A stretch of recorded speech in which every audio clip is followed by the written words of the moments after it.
Hello, this is Eugene Ralph. You're watching The Principal Connection. I want to welcome you today as we get started. This is a program where we deal with the issues of the day from a biblical constitutional perspective.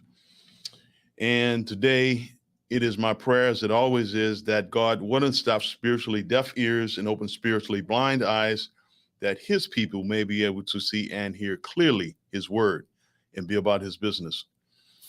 And I'm going to solicit your prayers as I attempt to make the spiritually complex simple, as well as I attempt to make the spiritually misunderstood understandable. I have a guest in the studio today with me, my son Eugene Jr. Happy to be here. Yeah, it's good.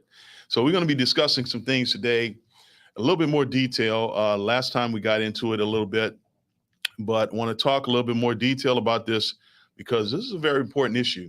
And like I said, we discuss issues from a biblical constitutional perspective.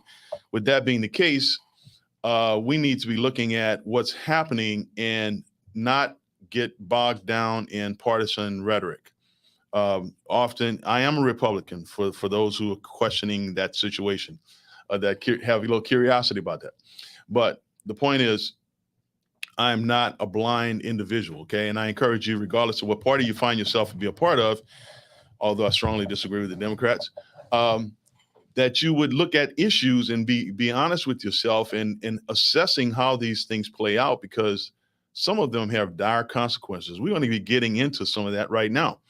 So in this website called freepressers.com, covered this last time, but I want to dig a little bit more into it because we're going to give some insight today about some things that you may not be aware of. On October 24th, FAA quietly, without any announcement at all, widened the EKG requirements and this is Steve Hirsch, who's founder of Vaccine Safety Research Foundation, made this point. Steve Kirsch.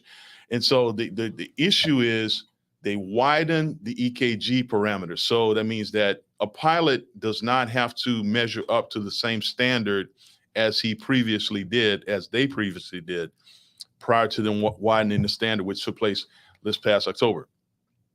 Next slide. The FAA's move, slide 2. The FAA's move amounts to what Kirsch said is a tacit admission from the United States government that the COVID vaccine has damaged the hearts of our pilots. Not just a few pilots, a lot of pilots, and a lot of damage.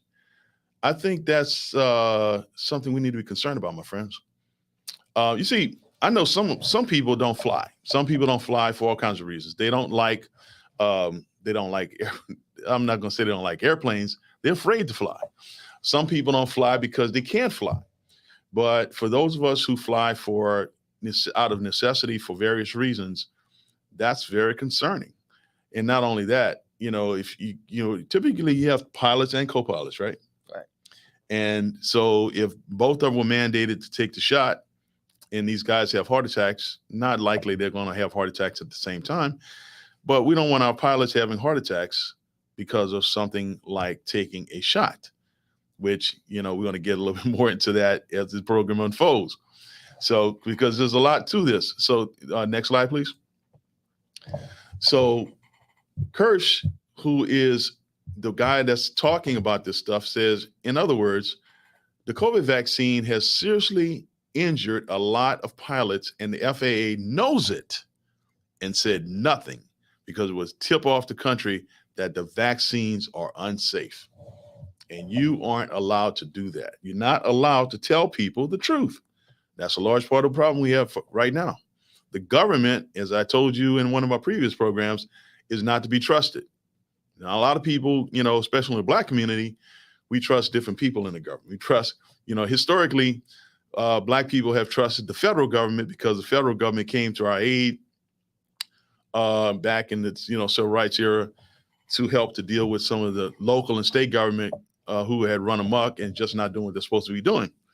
The reality is they weren't your friends either. Go study history, you'll see. Kennedy really didn't care that much about Black folks, okay? Kennedy basically did what he thought he needed to do because it was all about politics, my friends. So next slide, please. Kirsch, who we're talking about once again, who made these statements, said a good example of how the vaccine trials were gamed can be found in a book called Turtles All the Way Down. So I've never heard of this book, but you might want to research it, called Turtles All the Way Down. Talks about how the vaccine trials they were playing tricks with the vaccine. You can put that back up, please. While the vaccine trials were basically, we were fooled, more or less, we were lied to. While before and after studies are not being done in the US, such a study, which was peer reviewed, was conducted in Thailand. So peer reviewed studies are basically when a group of doctors or people of whatever type of profession it is get together and they come to some kind of a consensus based on the evidence that they have, and that was not done with these vaccines. Next slide, please. And this will be slide 5. The study found that 29% of 301 children who participated developed cardiac injuries within days after receiving their second shot. Let me tell you something, folks. Just a minute ago, we were talking about pilots. We were talking about potentially having plane crashes. You want to get some people upset? You mess with their children. I don't care what demographic they come from. White, black, Hispanic, Asian, well, it don't matter. You know, people will fight you, will get all up in your face in a New York second. You mess with their children. That's the reason why they don't want to tell you this stuff. So what do you think about that, Eugene? I mean, you're probably not coming across this for the first time. No. I mean, when it comes to all this stuff about the vaccines, the shots that are out there, it was pretty well covered up at the beginning. A lot of the stuff that was going on, they really didn't publicize the fact that people were having a lot of these injuries. But if you kind of had your ear to the ground, you kind of noticed a lot of people after they got that first or second shot, they're saying, hey, I was really tired for about a month. A month. I know people to this day that said, they felt like they got the flu after they got the shot. And to this day, they still don't have the same level of energy, vitality that they normally would have had. It's not a good thing. Before or after they got it. Yeah. So, every one of these people doesn't necessarily receive a screening to say, is your heart enlarged? Are you having issues in your veins? But I mean, there's so many people that are, turning up, all these athletes. You see it in professional soccer leagues, hundreds of people just dropping, collapsing on the field. Even people that are dying on the field. I haven't heard any news reports on it. Well, it's not all that common in the United States. This is the one thing where Americans might wish that soccer was a little bit more common here. They would hear more about this.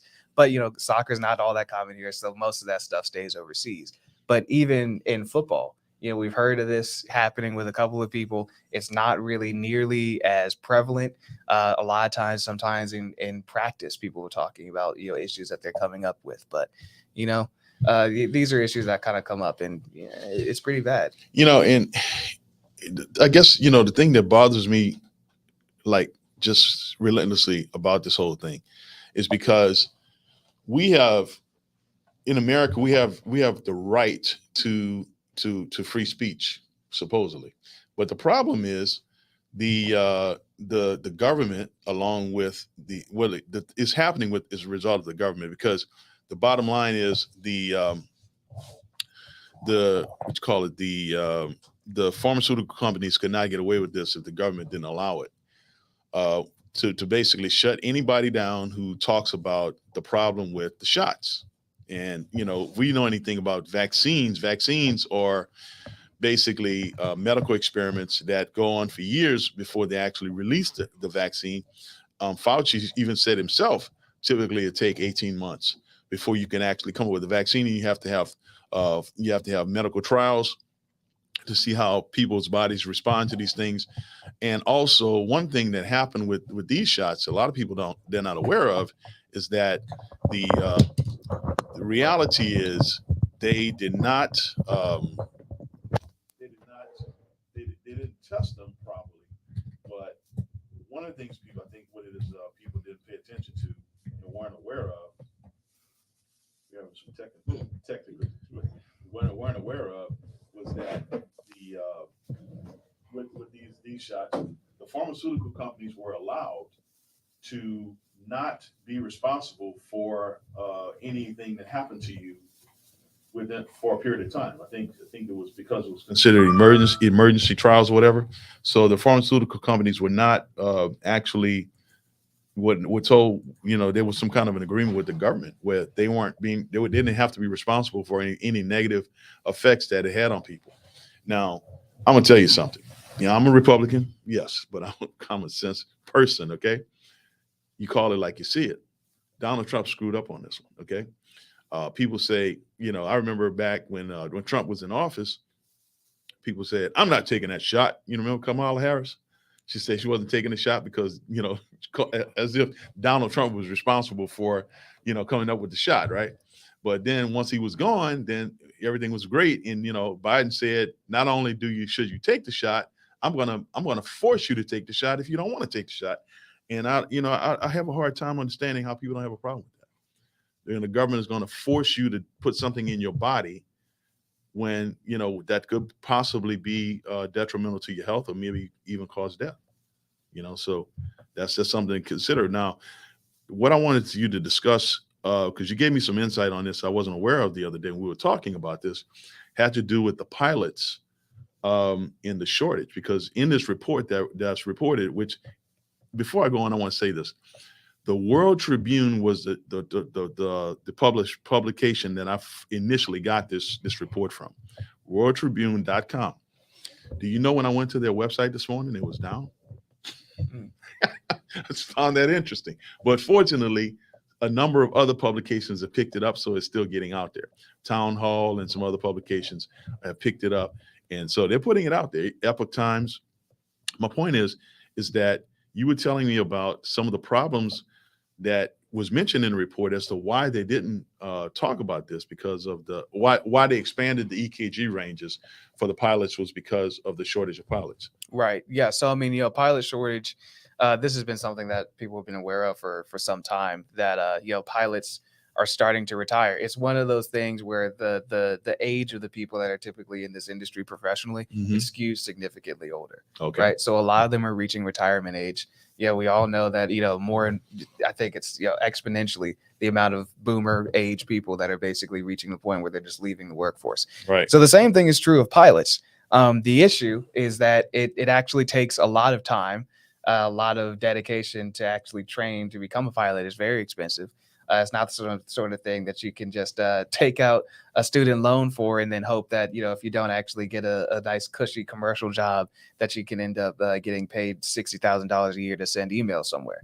Pilot, actually deciding that you're going to pursue a pilot's license is a serious dedication. But the government, I don't remember exactly how many years ago this was, but it was fairly recent, that they literally increased by 10 times the amount of training it requires for a pilot to actually receive a commercial license. So it used to be 150 hours, and now it's 1,500 in-flight hours that you actually have to be, basically trained under the direction of an actual experienced pilot at this point. Now, 1,500 hours is not an extreme amount of time. It is a significant amount of money, right? Why is that? You're talking about people having to go into, the hundreds of thousands of dollars in order to be properly trained as a pilot. So that is because of why? That's just how much the training costs and how long it takes, right? It's just how much does it cost multiplied by how many hours is it? It's the same thing, Okay. same basic idea as college credits. So what is the average cost per hour for training hour for someone to train as a pilot? You're kind of looking at the base level around $150 per hour. Okay, so you're Training time. saying that prior to this new adjustment that the government made to the training schedule, a pilot would average person training to be a pilot would pay $150 an hour on the low side for about 150 hours of flight time. About 150 hours of training flight time, yeah. Okay. And so whatever that number comes out to be is something that people consider to be relatively affordable, but you're talking about tens of thousands of dollars, right? Right. I mean, it was never something that you were just going to do on a whim. Right. Becoming a pilot was always something that you actually made some sort of dedication to. Right. But just like anything else, things are getting more expensive. It's Mhm. becoming prohibitively expensive for a lot of people to become pilots. It just is the case nowadays. It's difficult obviously it's not something that the average person is going to be doing at any point. But it's something that if you want more people to get into the industry, making sure that they're able to get in and saying, hey, before you even touch the controls of an airplane in a professional context where you can actually make money from this, you're going to be a couple $100,000 in the hole. Oh yeah, because that's something to consider. Yeah, just the numbers you threw out there. 150 hours times $150 per hour comes at 22.5. Yes. Okay, so you add a zero to that, and you're at $225,000.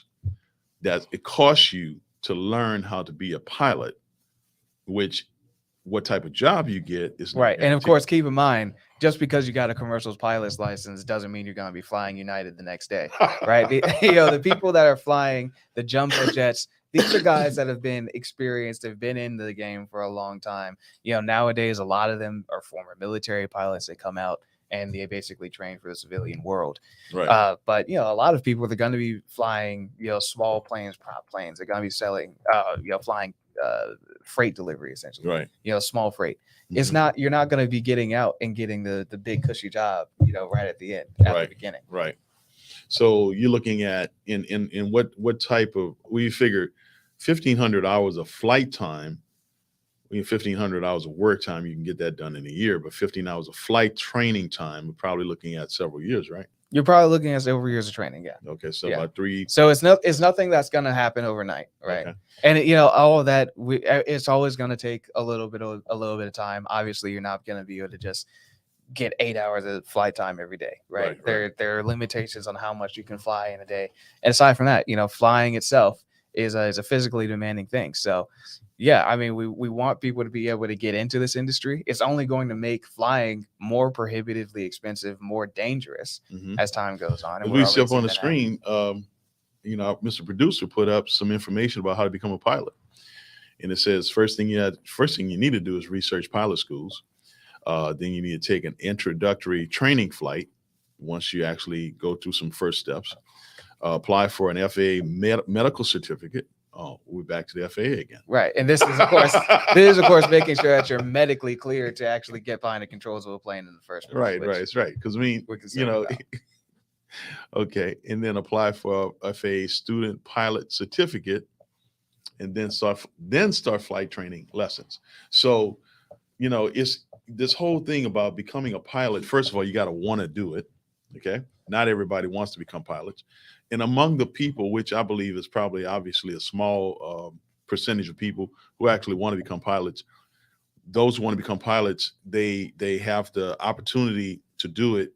But then when you have the prohibitive costs involved because of the training, that it's questionable whether or not it's absolutely necessary, because for so many years, up until recently, we were doing fine.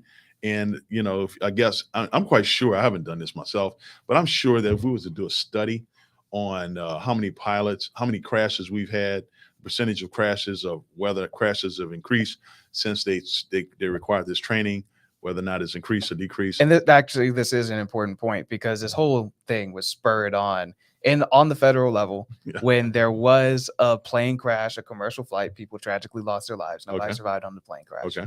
It was not caused by pilot error. Okay. Right. But there was a push to say we need more training. Okay. Since that time, flying has not become safer. It's not become appreciably more dangerous in the, basically, if you look up to about 2020, it's not become noticeably more dangerous. Plane crashes are still extremely uncommon. Okay. But it is much harder to actually become the pilot anyway. Wow. Yeah, that's amazing. That's a little bit of a problem we have, my friend. So, just something to keep in mind as we discuss this whole situation. We're talking specifically about two things, actually. In this segment, we're talking about becoming a pilot, but we also talking about the pilot shortage that's happening naturally, and then it's going to be exacerbated because of the whole thing with the vaccine. So we're going to take a little break right now, and when we come back, we're going to delve into some other things that I believe is going to be very important to your psyche. You're listening to The Principal Connection. I'm Eugene Ralph with my guest, Eugene Ralph Jr. Could run wind power and wishes. I teach children how to ignore the hypocrisy of condemning logging, mining, and farming while having roofs over their heads, heat in their homes, and food on their tables. I would never teach children that the free market is the only force in human history to uplift the poor, establish the middle class, and create lasting prosperity. Instead, I demonize prosperity itself so that they will not miss what they will never have. If I wanted America to fail, I would create countless new regulations and seldom cancel old ones that would be so complicated that only bureaucrats, lawyers, and lobbyists could understand them. That way small businesses with big ideas wouldn't stand a chance. And I would never have to worry about another Thomas Edison, Henry Ford, or Steve Jobs.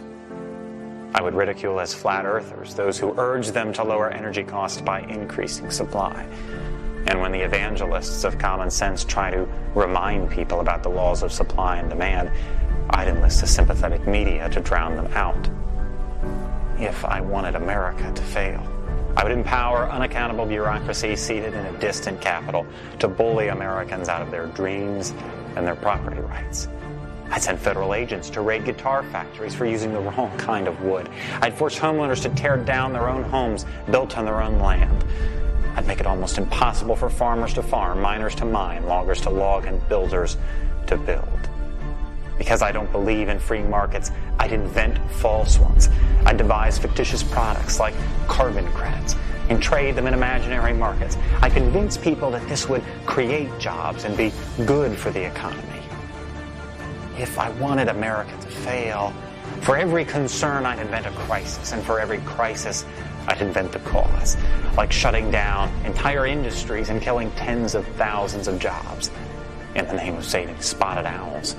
And when everyone learned the stunning irony that the owls were victims of their larger cousins and not people, it would already be decades too late.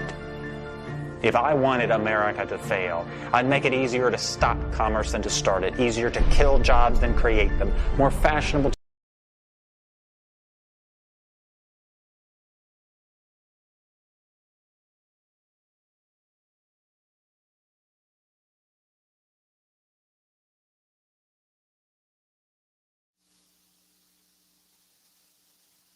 And this is my son in the studio with me today, Eugene Ralph Jr. We're discussing several things having to do with what's happening in our world. But there's a few points I want to make regarding as to why some of those things are happening. Several years ago, well, just to tell you a little bit about myself, I am, among other things, I'm an activist, a political activist. So I do stuff. It's all legal. I don't get into any illegal stuff. But the reason why I say that is because most people we know, the most political activity they take part in is voting, right? So my wife and my family, we've been activists, meaning we got up off the couch when we were dissatisfied with what we saw happening years ago. And we do stuff. We try to impact legislation going in one direction or the other.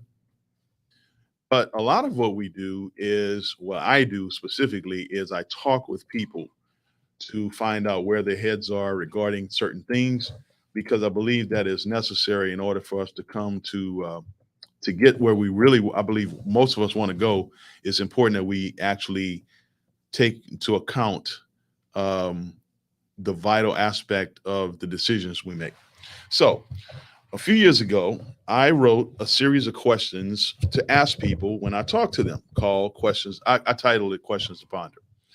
And the reason why, because it's questions to ponder, questions to think about. And so if we can get, that's going to be slide 6. Get that slide up, Mr. Producer. And you see the question is, when you make decisions, do you generally do what is right or what is most beneficial at the time? If you do what is most beneficial at the time, that is referred to as situational ethics. Now, the reason why I ask that is because if we, no matter who we talk to or who we listen to, most of the time in the world today, unfortunately, we find that most people fall into that second category. Would you agree? It's unfortunate when they make those decisions, they don't generally try to do what is right. When we're talking about what is right, it's not what is right in your own mind. It's what is right, period. Right? I think one of the previous shows I made a point. I said facts are stubborn things. They don't change because I disagree with them. So slide number 7 is basically the questions. The question is, these are just questions I ask people. I don't do it randomly. I normally do it for a specific purpose. Okay. Sometimes if I'm in a conversation with someone and I ask somebody about this, they give me the answer. His question is, do you have a set of principles that generally govern the decisions you make? What are they? And do you violate these principles often, seldom, or never? Now, for those of you who are listening to me, that is a question you should ask every person who ever asks for your vote. When they want to run for office, you should ask them, do you ever, because you see, we're going to have different opinions as far as, principles we abide by. So I first of all want to know, do you have a set of principles that you abide by to help you make decisions? And then tell me what they are. Where do you derive the ideas from those principles? And then if you consider them to be important, do you have a conviction about it? Do you consistently violate it? Do you violate it often but not consistently? Do you seldom violate it? Do you never violate it? Now, I don't know anybody who's perfect. So if you tell me you never violate your own principles, then I may not tell you to your face, but trust me, I'm not thinking you're telling me the truth there. What do you think about that? No, it's pretty suspect. Anybody that wants to come out here and tell me that they never went left when they should have went right. I'm not sure if I believe you. You must have a short memory. I'm telling you, man. The bottom line is, yeah, you violate your own principles sometimes. You don't make a habit of it. It's just like we talk about. You could talk about anything that you're trying to do when you're trying to do things the right way. You're trying to do the right thing. You're going to do the right thing the vast majority of the time, and then we get into religious aspects of things. We get into just talking about these kind of things, but that's just the way it is. We're going to move on to the next slide. So that's number 8. So when you're talking about worldviews, and this is a really important one. A worldview is the framework that we view, in which that we view or interpret reality. It's how we make sense of the information of life. So my question to you, those of you who happen to be watching this program, do you consider your worldview to be secular or biblical? Now, if you're not a Christian, I don't expect your worldview to be biblical. But if you're a Christian, that's an expectation, my friends. That's not an option. A lot of Christians think that's an option. I think that's a problem. What do you think about that? Well, I mean, it comes up a lot, anytime somebody we're talking about what's going on in the world. Sometimes, even Christian buddies of mine, they'll ask me, what do you think about this? And my first thought is, well, I'm going to try not to tell you what I think, and I'm going to try to tell you what I'm fairly certain the Bible says about it. And then we'll move on from there. But, yeah, absolutely. We're talking about becoming Christians. It means living as Christ taught us. Christ taught us to live through his example. So there's really no other option but to be structuring your worldview by the word of God. Amen. So when we talk about a biblical worldview, one of the things that you probably need to have is an understanding of what Scripture teaches, right? Yeah. I mean, that's sort of what's required with a biblical worldview. Now, secular worldview, that's basically anything outside of that realm. So for Christians, I encourage you, matter of fact, I don't just encourage you, I challenge you that if your worldview does not line up with the word of God, I seriously challenge you to get with the program if you're really a Christian. People say, we're going to get into this at some point, but people say, you're being judgmental. Yes, I am. I'm being judgmental because as a Christian, I have a responsibility, not an option to be judgmental. Not to be damning, but to be judgmental. In other words, we're all judgmental. Let's be honest. Every time you make a decision, you exercise judgment. So to say that someone is not being judgmental, most of the time they're trying to say it's not making a moral judgment. John Adams, one of our, it's going to be slide 9. John Adams, one of our first president, I think he was number 2.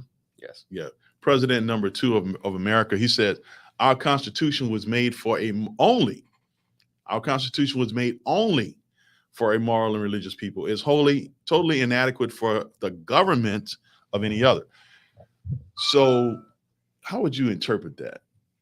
I mean, just based on what you were just reading that statement, how would you interpret that? Well, I mean, I guess the important thing, right, is that you have to look at the history and see, how true does that bear out to be?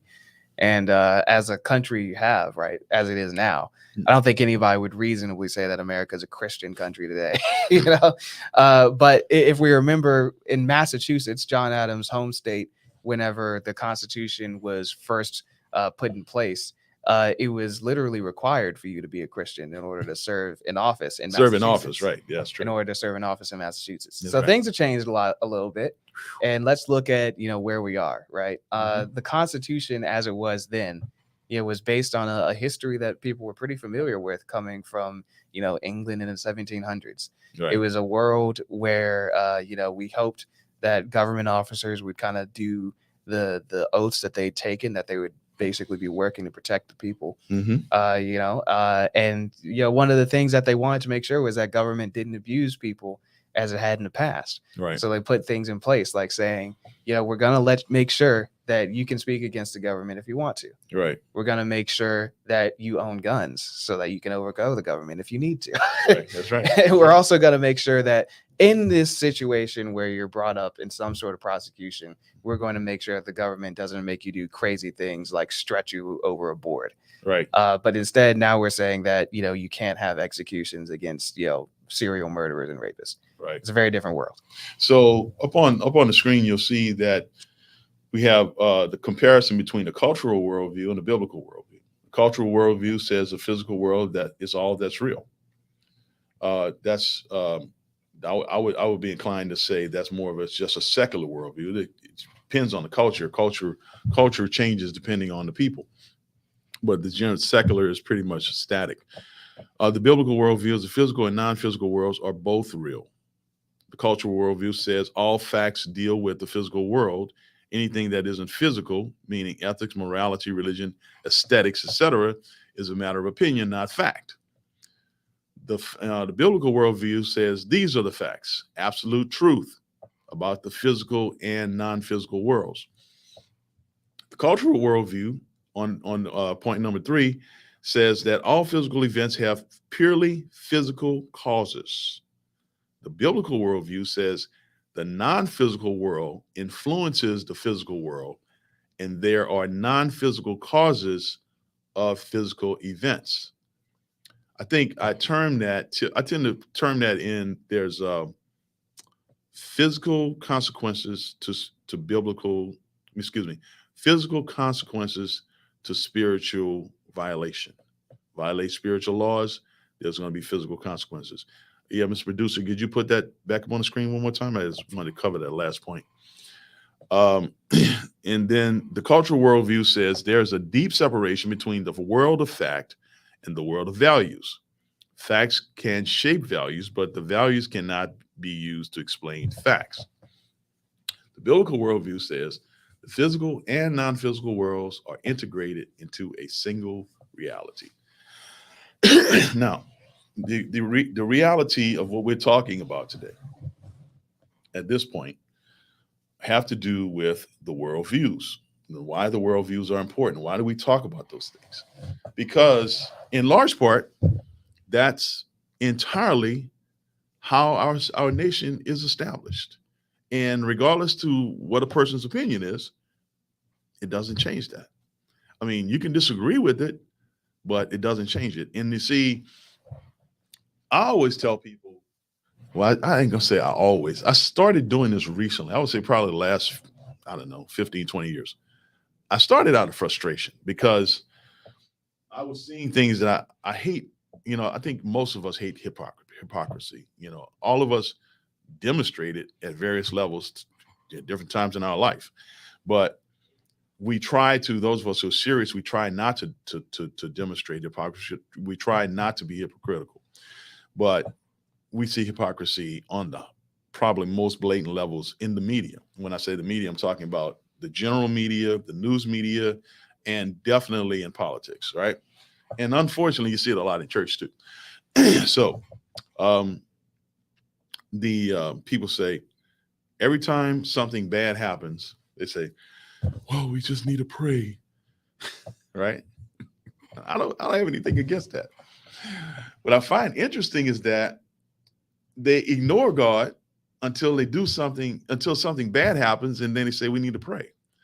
But all the while, nothing bad was happening, or good things was happening. You didn't see the need to pray.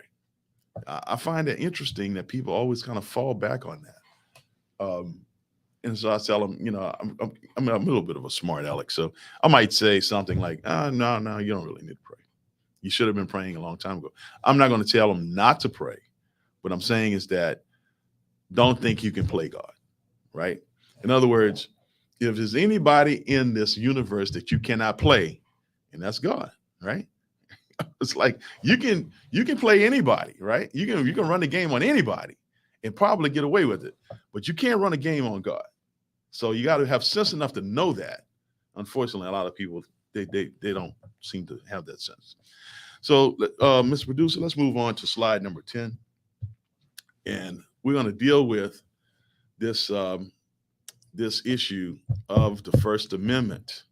I kind of got into this last time, and this is a discussion that I get into that I've heard for years and years. And I remember the first time I had a pastor tell me that we have a separation of church and state in the Constitution. Now, there's a separation of church and state, but it's not in the Constitution. Okay, now I'm gonna read the First Amendment of the Bill of Rights to you, and I'm breaking it down into segments so we can discuss it. It says Congress shall make no law respecting an establishment of religion or prohibiting the free exercise thereof. So based on your understanding of that statement, Eugene, tell me, what is it how do you come away with? What do you come away with on that? In that statement? All we're saying here is the Congress is not going to make an official religion, and it's not going to stop you from exercising your faith. That's right. Simple, very simple. Congress is not going to have we're not going to have a church. What do you call it? A Church of America? We're not going to have a Church of America. Okay. And we're not going to prohibit anybody from worshiping their God, the God they believe in, right? Specifically on the federal level. States are free to do whatever they want. Well, not so, because if you look at many states' constitutions, they basically mirrored the federal Constitution. Right. So far as they mirror the federal Constitution. Right. Yeah. They might offer their own restrictions, but like we said, Massachusetts itself was explicitly a Christian Christian state at its beginning. Yeah. And it was understood at the time that this is basically saying you can't do this much. You can't make an official religion on the state level, on the federal level, because in part people are organizing in their states around fundamental cultural similarities like their religion. Right now, these kind of things have largely been obliterated on the state level. Mm-hmm. People don't tend to move to Florida because they identify so much with Floridians anymore, so much as it's just I like sunshine and the taxes are low. But things are a little different now. But that's kind of the history that we're coming from. Right. So the point is, we're talking about Congress not making any laws to respect a specific religion or any religion. I mean, the establishment of it. They respect it. They just don't respect the establishment of religion or prohibiting the free exercise. Now, one thing I want to draw from that before we move on to the next thing is that it's not saying that they don't acknowledge God. Right. So you see, when people say, well, anything referencing God is a violation of the First Amendment. No, it's not. Because the First Amendment doesn't say anything about respecting God. It says the establishment of religion. It's an assumption that, I think a pretty safe assumption. You're talking about God and taking into account what was the original intent of the people who wrote the document. They basically are referring to God of the Bible. They weren't talking about any other God, because the primary reason why they came to and found the country, which, that's another discussion. But the primary reason why they did it was because they wanted to freely worship the God that they believed in, right? And it says that they won't do that, and they won't abridge the freedom of speech or of the press. Freedom of speech is just like what we're doing here, or of the press, meaning that the press is free to report whatever it wants to report. So, the government can't go after people in the press and put them in jail or take their stuff because they're reporting things they don't like. At least that's according to the First Amendment. But we see that violation happening all the time, right? And the sad thing is, you depend on the courts to correct that when the government does that, but they don't do it often, right? But they do it sometimes, right? So yeah, you have the whole First Amendment up on your screen right now.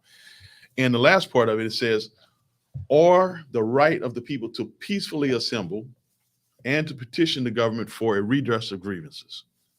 So the people have the right under the First Amendment to assemble peacefully and petition the government to hear what they have to say that they disagree with, right? And and it says peaceful. So it's expected that you're going to have peace on both sides, not just one way. Now I'm going to deal with this subject here. Peacefully assembling is understood, and you shouldn't have to have somebody explain this to you, but unfortunately, there we do. Peaceful assembly means that you're going to do this in daylight hours, right? Any kind of an assembly at night that's not a prayer assembly is typically a mob looking to do nefarious things. Okay, and I'm alluding to the situation over in Atlanta, which happened a couple of days ago. So I read, based on the stories I read, an environmental activist got upset because there was a group of environmental activists got upset because there was a police, I don't know, they call it police city or whatever. A police compound was being built in an area they didn't want to happen, right? I'm quite sure the police did not up and say one day, we're going to just build this police compound here without consulting taking place, without plans being made or whatever, right? And then they said they're going to have protests. Okay, so they had protests. My understanding is the guy shot a cop. Now, what the news story I didn't cover was what led up to that. Okay, so but the bottom line, he shot a cop, and so he got shot. Okay, Shocking. Huh? Shocking. Right. Right. So he shot a cop and he got shot. And so the organization decided they're going to have a night of rage in the protest. Okay. Now, organization, I can't remember the name of the organization offhand, but the bottom line is the organization is a bunch of radical left-wing environmentalist nutcases. I don't agree with these people on anything having to do with the environmental policy, probably, but the bottom line is if you want to protest, you protest in the daytime, number one. So we can see you. You need to be seen. Look, let me tell you something, folks. Back in 2020, we had all these protests with Antifa and Black Lives Matter going out here and protesting. And, at first they were protesting the government. They were doing it all different hours of the day and night. And they moved to the night. The reason why people do things at night, because you can't see as good, right? I mean, when it comes to things like this, if it's a genuine protest, and this is one of my biggest problems with the protest, regardless of whether I agree with somebody politically, my thing is when you protest when people during the daytime. You don't protest at night. I mean, if you're like, a gathering, I guess so like Occupy Wall Street, that bad joke was, that was an ongoing problem. I don't know, that lasts about several months. It was a while. Yeah, I mean, that was ridiculous.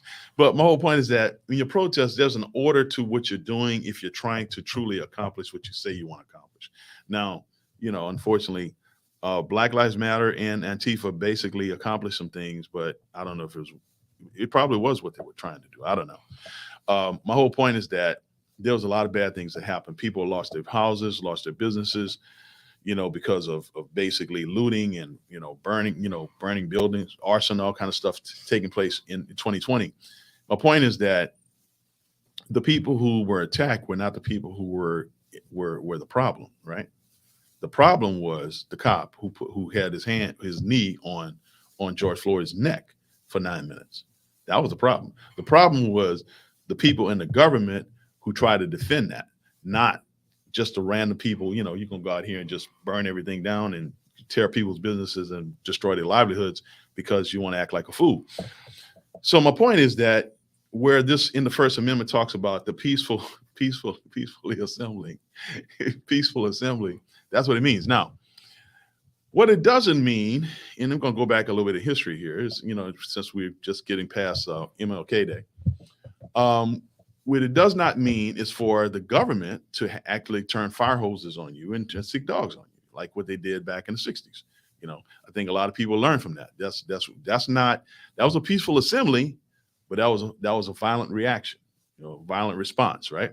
So what I'm saying is that when the government basically decides to get violent, then you're probably going to have a violent reaction, for most people. That was amazing. For the civil rights people, the people participating in those civil rights marches that did not respond. And, there was a lot of training. I heard Alveda King, who was a niece of Martin Luther King, talk about how they were trained to not respond to the violence, to take the beating, because they were trying to accomplish something. And I'll just be straight with you. I would have never participated in that, because I know it's no way I'm going to let somebody beat me and not try to respond. Not try to respond in kind. I will, when it comes to being attacked, I take more the Malcolm X approach. I'm not going to go out here and start nothing. But if you come and you attack me, my job is to make sure that you don't attack anybody else. That's my job. My job is to respond in kind to the attack that you give me. That's my job. So my point is that I would have had more of a Malcolm X approach back in the 60s, even though I would have enjoyed, probably, been more akin to Martin Luther King and his ideas in generally. And I'm just speaking from the standpoint of the First Amendment and peaceably assembling for the redress of grievances. So we have this in our First Amendment, right? Congress shall make no law respecting an establishment of religion, prohibiting the free exercise thereof, or abridging the freedom of speech, getting in the way of me saying what I want to say to whomever I want to say it, or of the press, or the right of people to peacefully assemble and petition the government for a redress of grievances.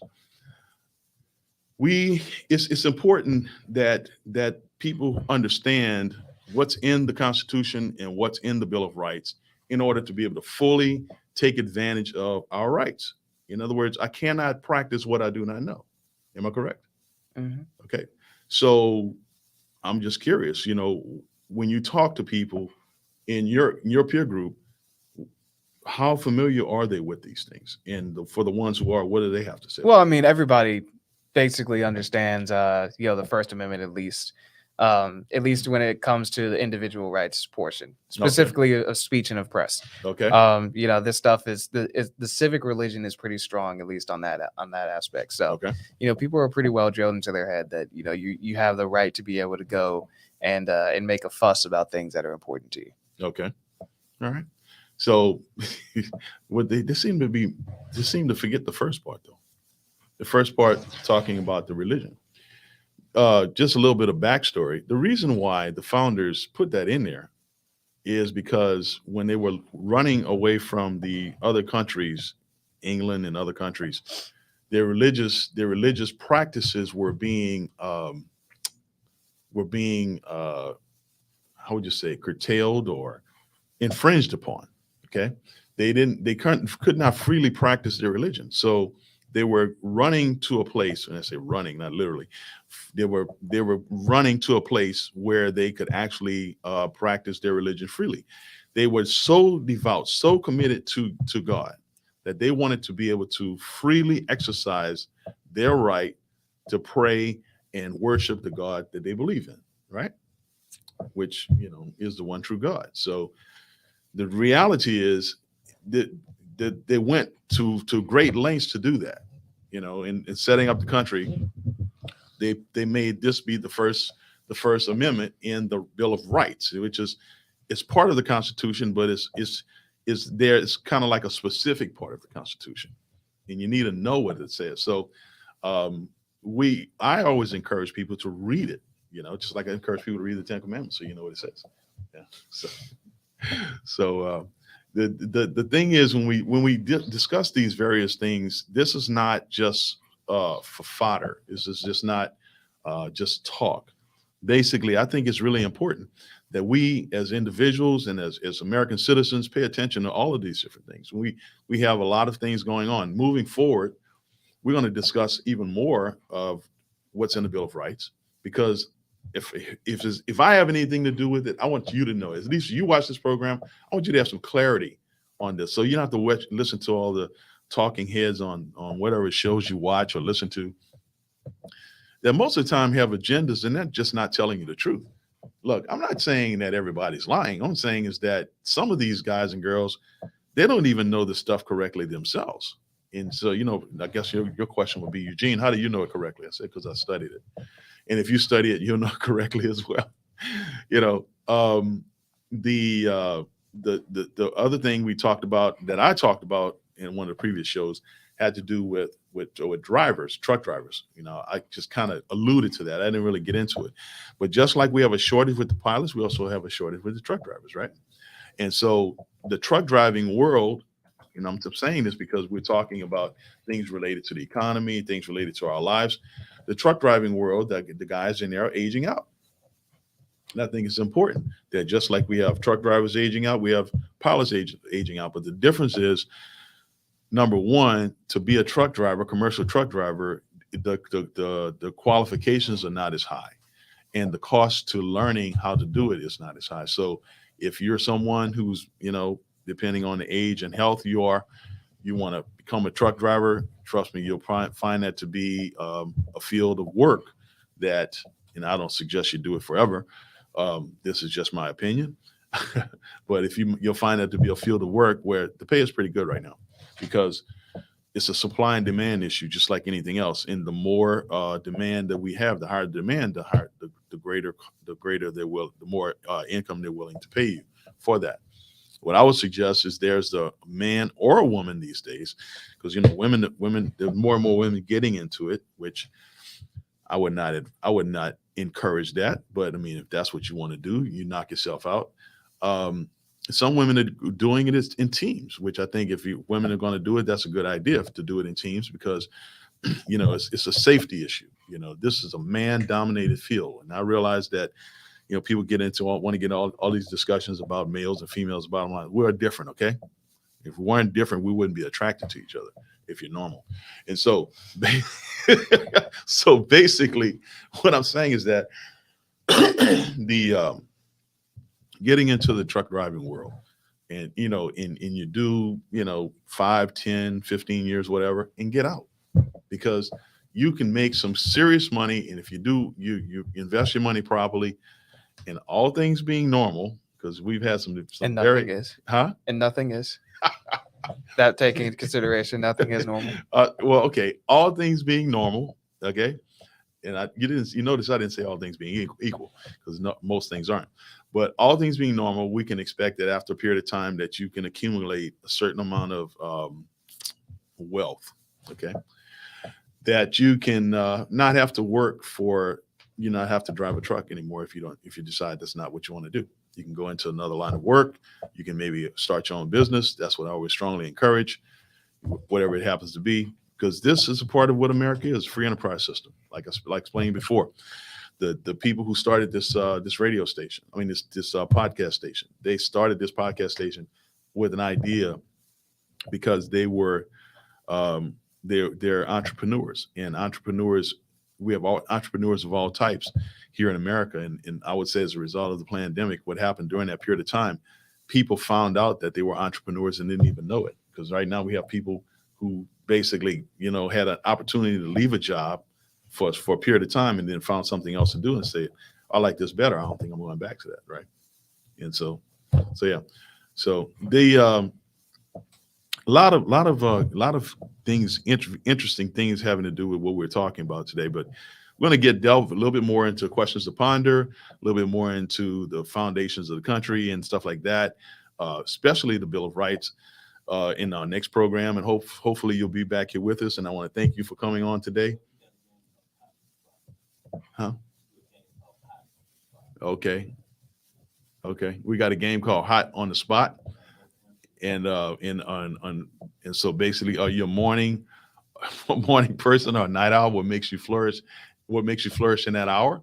And so basically, yeah. Well, that's an easy one for me because it's the late nights because it's completely silent. right. You know, I'm able to do everything. You know, it's just no noise. You know, that's why I need to live on a farm.